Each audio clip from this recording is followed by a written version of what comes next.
이재용 삼성전자 부회장의 비상경영 행보가 이어지고 있습니다. 이재용 부회장은 사장단을 다시 긴급 소집해 어느 기업도 10년 뒤를 장담할 수 없다며 위기의식을 주문했습니다. 이런 가운데 정의선 현대차그룹 수석 부회장은 일본에서 열린 G20에 참석해 수소경제에 동참해달라고 강조했습니다. 재계의 주요 소식 윤지혜 기자와 함께 알아보겠습니다. 윤 기자, 네. 먼저 이재용 부회장이 또 한 번 긴급회의를 소집했네요. 네, 그렇습니다. 이재용 부회장이 지난 14일 경기도 수원 사업장에서 이 IT와 모바일 부문 사업단을 소집을 했습니다.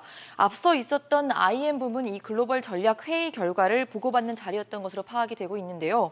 이 부회장은 지금은 어느 기업도 10년 뒤를 장담할 수 없다면서 그동안의 성과를 수성하는 차원을 넘어서 새롭게 창업한다는 각오로 도전을 해야 한다, 이렇게 말을 했습니다.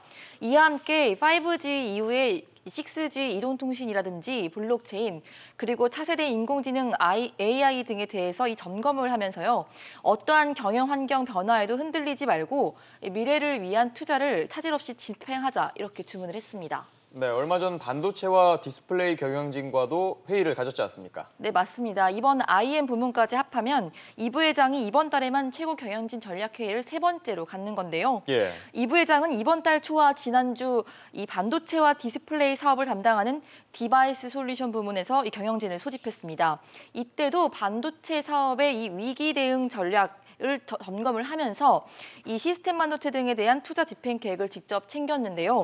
이 부회장은 오늘 전자 계열사인 삼성전기도 방문할 예정입니다. 이 반도체 부품에 필요한 전기를 공급하는 이 전장 부품, 이것과 이 5G 이동통신 모듈 등 이 주요 신사업에 대해서 이 투자와 경쟁력 강화 방안을 직접 챙길 것으로 보입니다. 삼성전자는 이 부회장이 소비자 가전 등 이 사장단을 또 추가로 이렇게 소집을 해서 간담회를 가질 계획이다, 이렇게 밝혔습니다. 네, 그만큼 위기의식이 크다는 것 같은데 이 부회장의 일정이 잇따라 이렇게 공개되고 있는 게 또 이례적인 것 같습니다. 네, 맞습니다. 올 초까지만 해도 이 일상적으로 소화하는 경영 일정을 일일이 공개할 필요가 없다라는 게 삼성전자 측의 설명이었는데요. 이 재계 안팎에서는 최근 급변하고 있는 이 글로벌 경영 위기와 함께 미중 무역 전쟁 등으로 위기 의식을 가져야 한다는 메시지를 대내외에 알리기 위한 것으로 보고 있습니다. 아울러 일부에서는 삼성 바이오로직스 이 분식 회계에 대한 검찰 수사와 이재용 부회장 자신에 대한 이 대법원 판결 등을 염두에 둔 전략적 행보다, 이런 평가도 나오고 있는데요. 수사와 재판 등 압박이 거세지고 있는 가운데 이 부회장이 적극적인 경영 행보를 통해서 이 대표 기업 총수 역할을 같이 부각하려는 것이다, 이런 해석이 나오고 있습니다.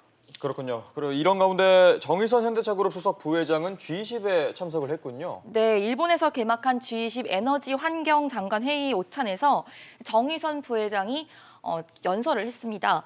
이 수소경제 관련해서 글로벌 CEO들의 이 협의체인 수소위원회의 공동회장 자격으로 나선 건데요.